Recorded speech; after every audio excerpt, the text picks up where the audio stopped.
Hello guys, and welcome back, sergeants, riflemen, and soon-to-be-dead ally characters. Today we have a real treat for you, the final game review of Call of Duty 2 Big Red One, a spin-off game for COD 2 on the original Xbox, since the game wasn't good enough in the eyes of the mealy-mouthed publishers for a remake on the SS360. But that doesn't mean we still can't have fun. I can't judge, I love the PSX version of Metal Gear Solid, as you know, so maybe Big Red One will be a shining gem from that library. Okay, so the story of this game is that we are white bread hero man Noman, serving in the infantry unit Big Red One, which has existed for 200 years and is being called upon once again by the US Army to aid in the European side of World War II.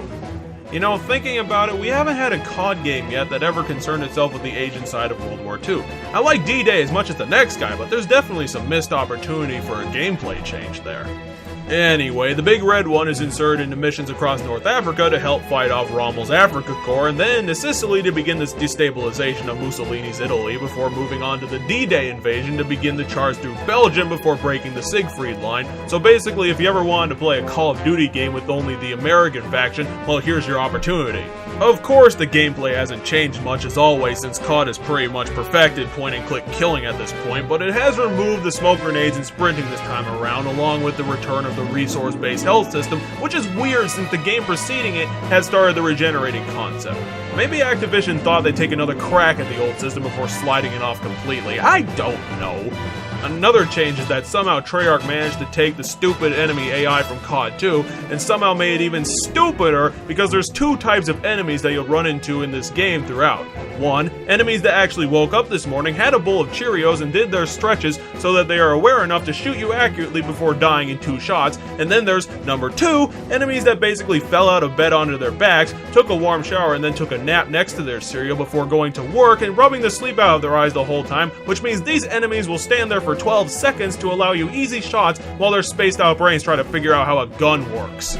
Thankfully, the grenades have become less important, allowing you to actually have a good shootout most of the time while the Nazis try to figure out how to flank more than 5 people at a time, but that liberty is immediately quashed as Big Red One decide not to include a grenade warning besides an occasional clink when thrown. Plus, there's the great new addition to Call of Duty this time, ragdoll physics. There is no greater satisfaction to a gamer than when a successful grenade propels the corpse of their fallen enemy gaily through the air so that it can rest in a heap or get stuck on a pole like a quirky new flag.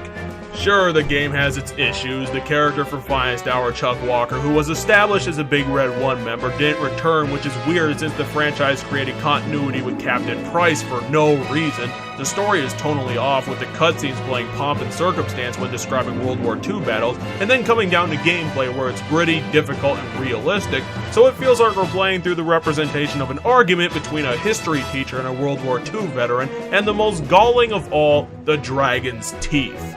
Now, this was at the point of maximum bullshit, and I'm gonna be damned if mine was the only time wasted by this mission. See, this is at the end of the game, so Big Red One did the usual thing where the difficulty is ramped up about 13 notches out of the blue in order to flesh out the time, so it's already hard enough, but when the game is demanding that you use tiny concrete spikes to take out several respawning machine gun nests, it tips the game into utter bullshit.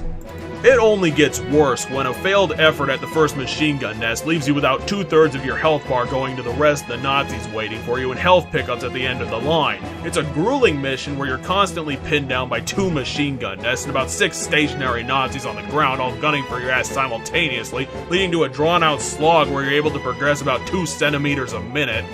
I'd say fuck this level, but this is where I managed to pitch a Nazi corpse using a grenade to have it sitting upright on a pole 12 feet off the ground. Microsoft, I do believe you owe me 20G for that. Otherwise, Big Red One is a return to form for the old COD style where death has become annoying despite checkpointing all over the place, the graphics are muddy at the worst of times, the story is a clash between aspirational history spotlights and the reality of combat, best explained by the game attempting emotional character deaths despite no one having a character to attach to, and making it worse since ally characters keep switching out after every mission. If anyone I'd have feels about being killed, it would have been Brooklyn, but then only a tiny bit of care I'd have for his death. The game's an odd duck for being basically a remake of Call of Duty Classic with 8 hours of only American missions, but for what it's worth, here's my final scores for Big Red One. Next time we come back, we'll be dealing with the first Call of Duty made during the 360 transition period, Call of Duty 3, which will hopefully do something interesting with the World War II concept. It's a sprawling world involving conflict. You can do other stuff with it besides shooting 3,000 Nazis and calling it a day. So as always, I guess we'll see when that comes around. But as always, I'll leave you with a sincere victory for gamers and hope to see you around the bend.